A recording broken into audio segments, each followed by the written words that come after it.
อนนี้การ์ตูนกำลังจะข้ามถนนอันนี้ไฟอะไรนี่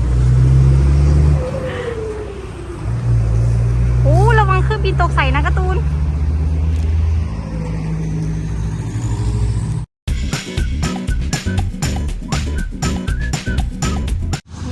สวัสดีค่ะเพื่อนๆวันนี้เรามาที่ร้านกาแฟนะคะมีเครื่องบินด้วยน้องการ์ตูนดูเครื่องบิน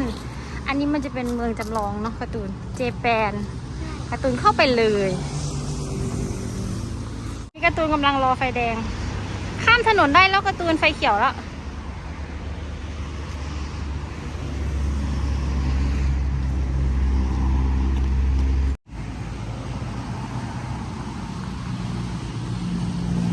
น้องการ์ตูนไปยืนรอรถเมล์แล้วก็รอข้ามถนนนะเดี๋ยวรอไฟเขียวก่อนนะเห็นไหมเนี่ยกดดิเห็นไหมมันไฟเขียวแล้ว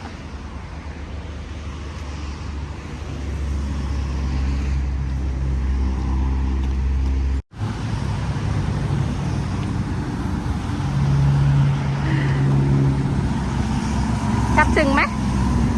โอ้โหถึงด้วยระวังของเขาตกนะ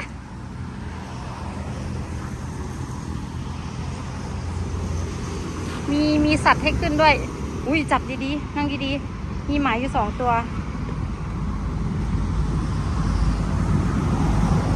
เย็นมากวันนี้เหมือนฝนจะตกด้วยแล้วก็ตูนจะไปจับริบบิ้นเหมือนต้นซากุระไงการ์ตูน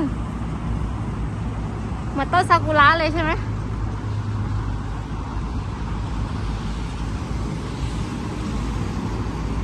การ์ตูนกดเลยการ์ตูนจะกินน้ำอะไร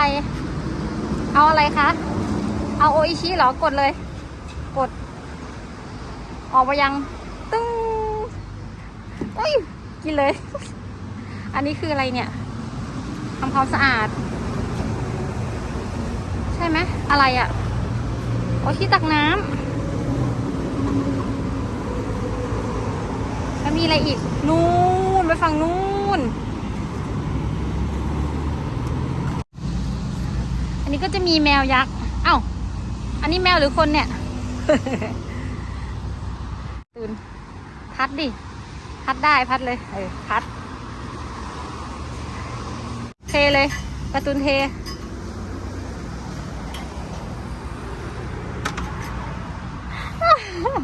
อร่อยไหมวันนี้สนุกไหมคะการ์ตูน